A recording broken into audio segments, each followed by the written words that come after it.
Hey folks, Steve here. How you doing? Over several videos, over several months, I received a dribbling of comments concerning the track saw. The other comments, though, were sometimes general questions, sometimes very specific questions. And it dawned on me today because I was thinking about editing a video about this project. Started at the beginning of the summer, it's the end of the summer, and it's not done yet, but I took about a month out of my summer to go out west and do a bunch of things and then come back. And so over the next month, I'll be finishing this up, just nights and weekends, things like that. There's not a lot to do, it's just I'm going to spread the time out because I'm pretty busy trying to wrap up summer jobs that didn't get wrapped up. So this video is simply one that I realized I kind of could compile, where I just used the track saw lot to break down the parts to build this thing right here. One of the comments had to do with the precision. You know, you're just making a box. Why do you need precision? Why not? And this is, you know, it looks like it's rough construction, but the pieces have to match up. You know, I mean, this has to match up in order to actually be able to assemble, paint, get a face frame on it. The face frame, by the way, is right there with the doors on it. The doors have to be primed and painted. Well, what is this project? Let me step back and show you the project. So here is the extent of the project so far. It's basically a box with two shelves, fixed shelves, and then the bottom is a shelf as well. It's a lending library that'll go out in my alleyway. It's been painted. I have to put a roof on it yet, and then of course I have to make a frame for the bottom and mount it to the concrete and everything else. I'm going to put lights in it, and so we're going to have LED lighting. It'll have glass in the doors, so it'll be a nice project when we're done. So that's all this video is just me kicking around using the track saw on a beautiful day, and that's the extent of this video. So thank you very much for sticking with me, folks. If you would like and subscribe, the channel is growing, and man, oh man, Shevitz, as Tony's uncle used to say, you are responsible for that, and I can't thank you enough. I really appreciate you helping me with my hobby. I just have a good time doing this stuff. On to the video. See you on the backside.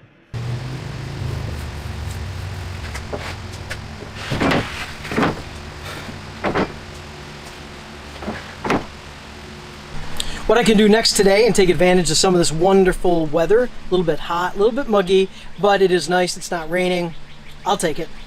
What I can do next is I have these two large sheets of plywood, 4x8 of course, and I would like to break them down because they're taking up a lot of space in my shed, and I can just make them into the parts that they need to be. So today I have a cut list, kind of a rough design going with some basic measurements. I am going off of a picture that I was provided with from, I think, Etsy or Pinterest.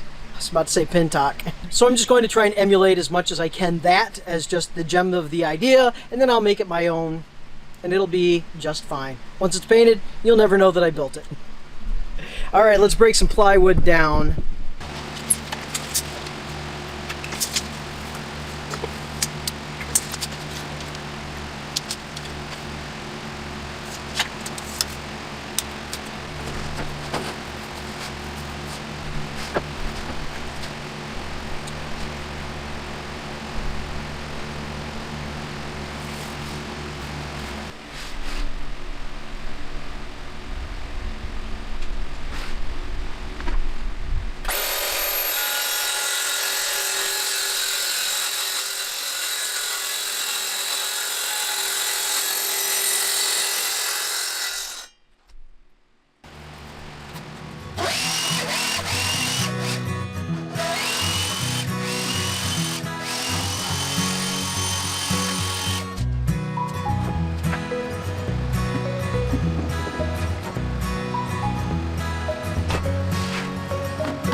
and the 2 fixed shelves. In the bottom, of course, will be a shelf, so 3 shelves total.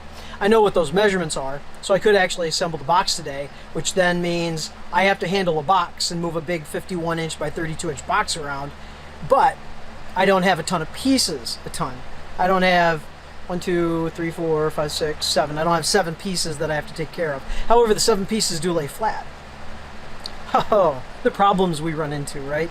All right, well, 51 by 17.5.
Right there, those are all the parts.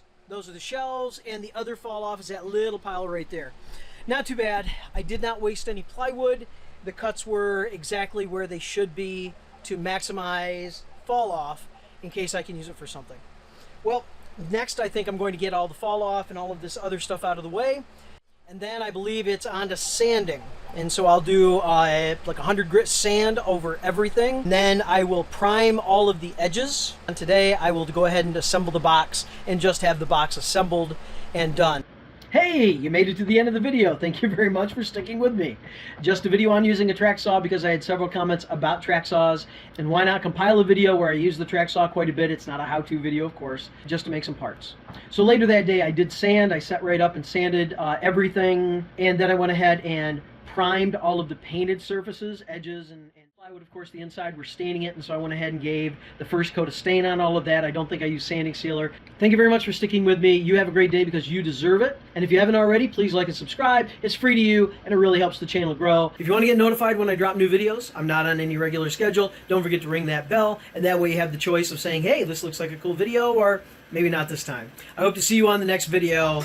Bye.